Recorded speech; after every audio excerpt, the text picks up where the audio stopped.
Welcome to AI Stopwatch, dispatches from a world racing to extinction. My name is Tango Batelli, and this is the Daily Digest for Saturday, August 1st. No-win scenario. Math breakthroughs, reward hacking in pop culture, Google Earth deepfakes, and more. By Mitchell Howe. 10 advances to shake the math world. OpenAI seems to have broken new ground on capabilities, but at what cost? A team of researchers from OpenAI this morning announced, quote, 10 advances in mathematics and theoretical computer science, end quote. With my usual disclaimer that I am not a mathematician, it looks like these new discoveries are sufficiently formalized such that their validity isn't really in question. But at the same time, as with so much frontier AI output these days, hardly anyone is equipped to fairly evaluate their novelty and importance. It may take a little while for elite mathematicians to look things over and decide whether to applaud or sneer. For what it's worth, Anthropic's Claude Fable thinks OpenAI's list of findings is a big deal, saying, quote, nearly every item is a famous, decades-old problem, and several are considered flagship problems of their entire field. Any single one of these, done by someone under 40, would plausibly anchor a medal case. A list of 10 of them is not a plausible human thesis. No mathematician in history has a run like this. End quote. I predict that the usual dismissal, that the AIs merely mechanically and methodically searched for solutions in ways too tedious for humans to bother with, won't hold up. It didn't hold up for the disproof of the Jacobian conjecture I covered less than 2 weeks ago. Terence Tao, sometimes considered the greatest living mathematician, subsequently wrote that, quote, the construction presented in this fashion appears like a massive miracle, end quote, and not the sort of thing that could be plausibly located, quote-unquote, by brute force. Given OpenAI's recent disclosures, with hints from Reuters yesterday that more have yet to come out, when I consider the new math discoveries, I am compelled to ask, but at what cost? The latest work was almost certainly done by one or more close cousins of the model that disproved the Erdos unit distance conjecture in May, a model the company later described as having broken out of its sandbox to post evaluation results on the open internet without permission. That model, or a close variant, is itself understood to have been behind the autonomous attacks on Hugging Face. OpenAI has pushed the math frontier by pushing the AI capabilities frontier in a series of reckless, poorly monitored experiments. Along the way, they learned the predictable lesson experts have long warned about, that, in the company's anodyne phrasing, quote, long-running models can solve difficult, open-ended problems, but their persistence gives them more opportunities to take unwanted actions, end quote. The new math announcement makes no mention of these costs, instead pointing to the model's token consumption and saying that at the rates the company charges for its best public model right now, Sol, the discoveries would have cost about $2,000 total. That has to be an underestimate, given that the new model tier, called Astra, is almost certainly much larger and will come with commensurately higher per-token operating costs. But if we conservatively guess that Astra costs about 10 times as much to run as Sol, we're talking about 10 new discoveries for a mere $2,000 each, which is still, frankly, ridiculous. A clear sign that the world as we know it is about to give way, whether or not we halt further AI progress to look for a way around the extinction problem. The announcement post closes with an explanation of the roles played by humans and AIs in the new discoveries, along with an acknowledgement of the concerns about AI's growing impact on the field of mathematics. It links to the Leiden Declaration, a lengthy, open petition of mathematicians calling for transparency in the use of AI and resistance to reliance on unverified AI-generated proofs. OpenAI's post is accompanied by a link to a formal paper, as well as a companion paper about how the ideas came together. That companion piece was itself written by AI, working from the notes of the AIs that worked through the discoveries. Today's announcement is sure to shake math experts who were already suffering from a crisis of meaning as AI intrudes on a source of joy and makes it harder to trust what they see. They certainly aren't the first to have joined this club, and they won't be the last. Captain Kirk, Reward Hacker. The New Yorker runs a solid introduction to reward hacking, wrapped in pop culture analogies. One of the many positive developments to come from all the recent AI company disclosures about their out-of-control models has been an elevation in the quality of AI journalism. Writers are doing their homework and putting their skills to good use. As Exhibit A, I present the New Yorker's Joshua Rothman, whose What If We Can Never Trust AI is a respectable crash course on the concept of reward hacking, wrapped in Star Trek and other pop culture packaging. The analogy is no gimmick. He explains the famous Kobayashi Maru scenario, a quote-unquote no-win scenario, intended to force Starfleet cadets to confront the possibility of death.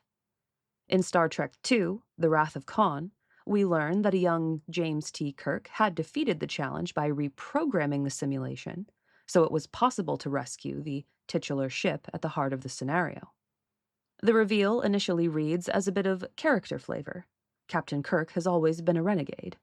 But we later come to understand that by commending him for his quote-unquote original thinking, Starfleet taught Kirk that cheating works.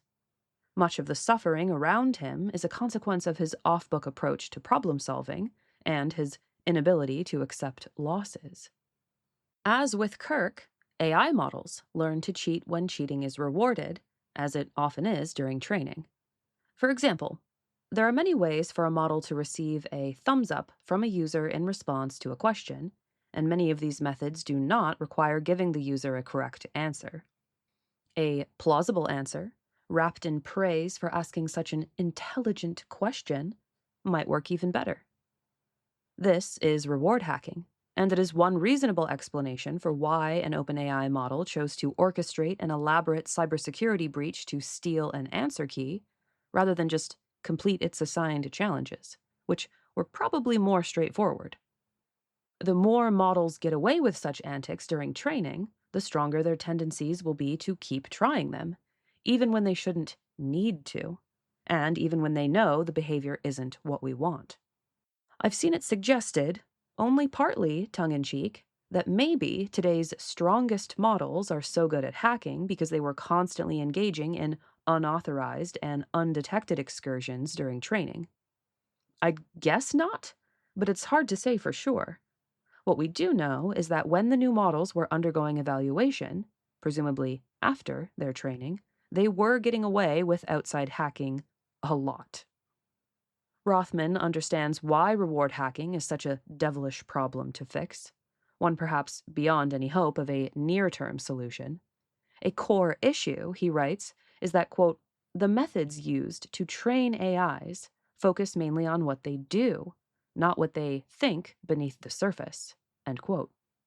And because our ability to peek inside those thoughts is so limited, quote, policing thoughts can lead to what one group of researchers calls obfuscated activations, thoughts that have altered their forms, end quote, but which remain in the system beyond our ability to monitor.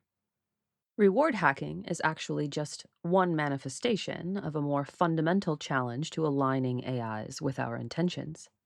Quote, the problem is that if you measure bad behavior and then train a system not to manifest what you've measured, you train it not just to do less of the bad thing, but also to evade measurement of it.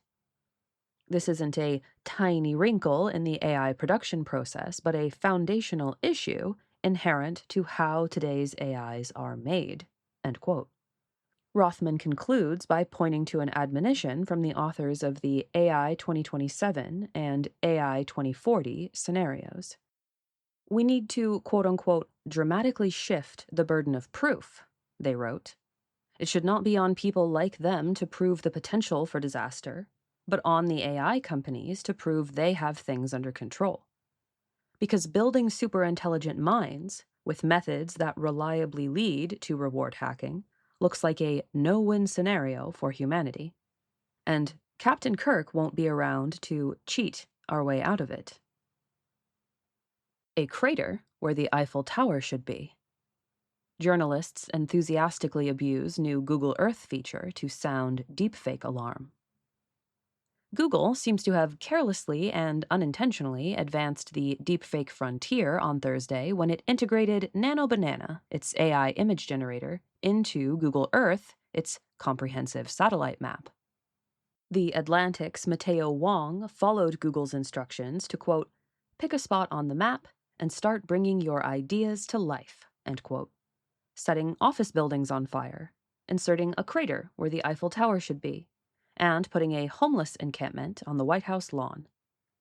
Google said yesterday that it, quote-unquote, takes misinformation seriously, and was rolling back the feature after users, presumably not all journalists, though they, ironically, seem to have been the most enthusiastic early adopters, used the tool to generate imagery of events that would be newsworthy if real. NPR said it was able to, quote, easily generate images of Iran's Karg Island on fire and a flooded U.S. Capitol complex, end quote. BBC described generating, quote, a sinkhole swallowing the Great Pyramid of Giza and Russian tanks in Ukraine's capital, end quote. The problem is less that satellite imagery is so easily doctored and more that, until now, it wasn't commonly done. People aren't yet used to questioning imagery purportedly taken from orbit. This will have to change.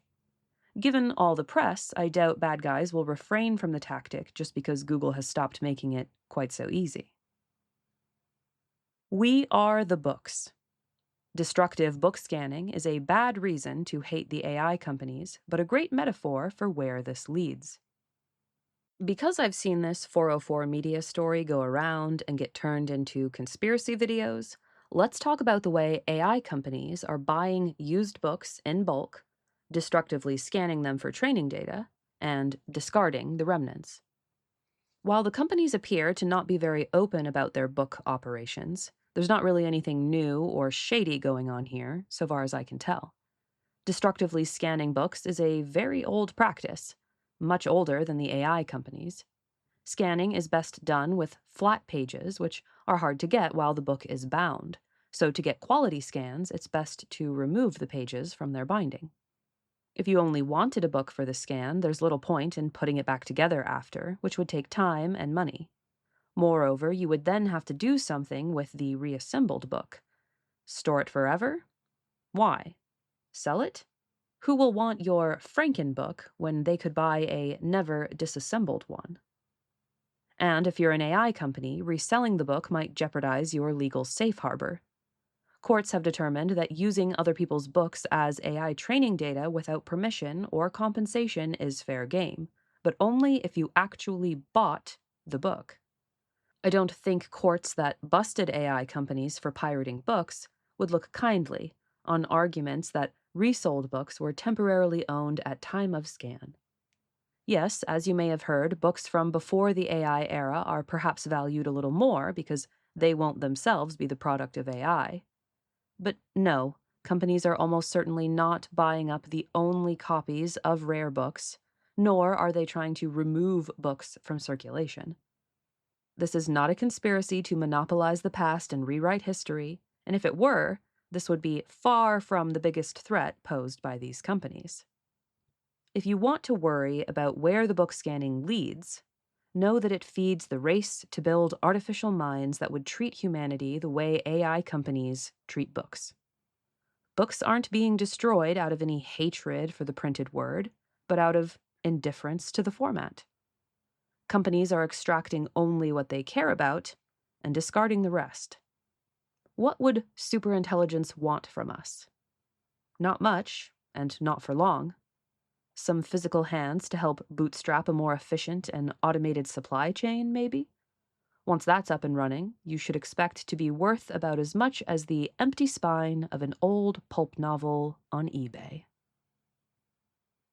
That's all for today. Please support the AI Stopwatch podcast with a like, share, or review on your platform of choice. The analyses and opinions expressed on AI Stopwatch reflect the views of the individual contributors and the sources they cover, and should not be taken as official positions of the Machine Intelligence Research Institute.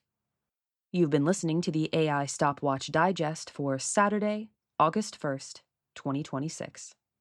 And we'll see you tomorrow.